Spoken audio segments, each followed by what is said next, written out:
তার আগে তোমাদের তরফে আমি একটা প্রশ্ন ছুড়ে দেই, তুমি যদি কারোর সঙ্গে রাগারাগি করে সম্পর্কটাকে ভেঙে চলে আসো বা ব্রেকআপ করে নাও, দেন তুমি যদি রিগ্রেট বোধ করো, নিজের ভুলটা বুঝতে পারো, দেন সে মানুষটার কাছে মানে তোমার ভালোবাসার মানুষটার কাছে ফিরে যেতে চাও, সেক্ষেত্রে তুমি কি করবে?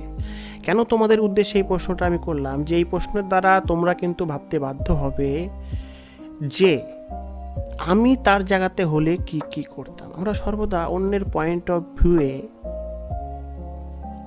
সিচুয়েশনটাকে দেখার চেষ্টা করি, বাট আমার কথা হচ্ছে কি, আমরা সবসময় আমাদের পয়েন্ট অফ ভিউয়ে সামনেকার মানুষটার সিচুয়েশনটাকে দেখার চেষ্টা করি, বাট আমার কথা হচ্ছে তুমি তোমার পয়েন্ট অফ ভিউকে কিছু সময়ের জন্য পাশে সরিয়ে রেখে সামনেকার মানুষটার পয়েন্ট অফ ভিউ যদি সিচুয়েশনটাকে দেখার চেষ্টা করো, তার জায়গায় নিজেকে দাঁড় করিয়ে, তবে যে প্রশ্নগুলো আমাদেরকে তোমরা করো সে প্রশ্নের উত্তর তোমরা নিজেরাই অনেকটাই পেয়ে যাবে।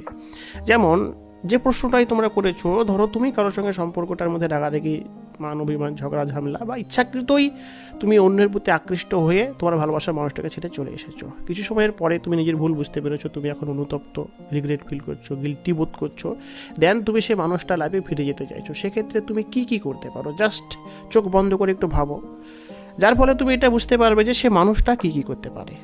বুঝতে পারছো?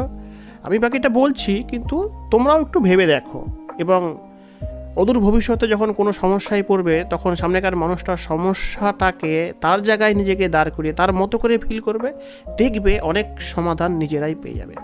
তো এবার কথা হচ্ছে, প্রথমত সে মানুষটা যখন তোমাকে ছেড়ে চলে যায় বা তোমাদের মধ্যে ঝগড়া ঝামেলা, মান অভিমান, ভুল বোঝাবুঝির কারণে কথা বন্ধ, দূরত্ব মেনটেন করে চলছো, সে মতো অবস্থায় সে মানুষটা তোমাকে সব জায়গা থেকে ব্লক করে দেবে। দেন সময়ের সঙ্গে সঙ্গে সে মানুষটা যখন নিজের ভুল বুঝতে পারবে, ভুল সম্পর্কিত বিষয়ে যখন সে এটা শিওর হবে যে না, সে যেটা করেছে সেটা ভুল করেছে, যার কারণে সে রিগ্রেট ফিল করছে, অনুতপ্ত, তখন সে তোমাকে কিন্তু আনব্লক করবে।